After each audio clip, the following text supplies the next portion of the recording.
simple. Plus étroit en bas, plus large en haut. On a dit que le détroit supérieur, c'était le plan là. Le détroit inférieur, c'est le plan de dégagement. Et le détroit moyen, c'est dans le cylindre. Okay. Un bébé, ça s'engage toujours dans un diamètre oblique. On va prendre le diamètre le plus utilisé.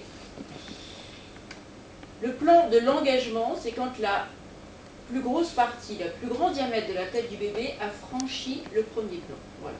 Là, on a une tête qui est engagée.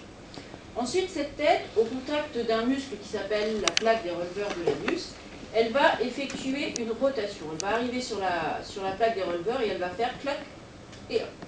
Et là, vous avez le bébé, la tête du bébé, qui se met dans l'axe antéro-postérieur. C'est-à-dire que le sous-occiput de l'enfant, il vient se caler sous l'os du pubis. Donc la rotation est faite. L'étape d'après, le bébé il descend dans le bassin. Il fléchit bien sa tête. Avec l'os du front, il va venir appuyer sur l'orifice anal et il va pousser le coccyx en arrière. Il va ouvrir cet orifice anal.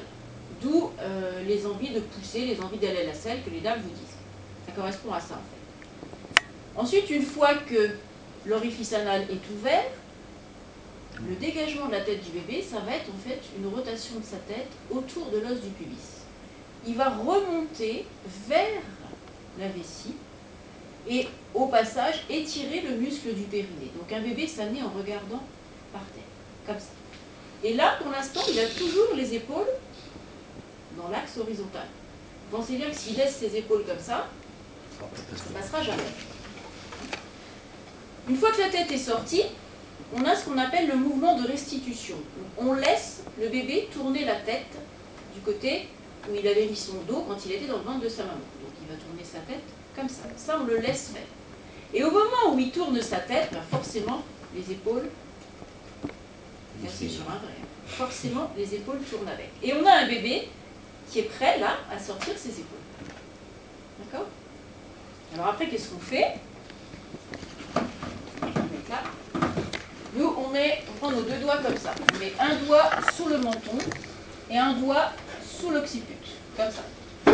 Et vous allez, suivant un axe descendant, c'est-à-dire on ne tire pas vers soi, mais on tire vers le bas, on va tirer tout doucement. Tenez le bassin, tiens le bassin. Sans...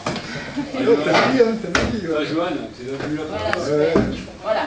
On va tirer tout doucement, sans. En fait, c'est pas exercer une traction, hein, c'est amener le bébé vers le bas comme ça, jusqu'à ce qu'on voit apparaître le moignon de l'épaule antérieure.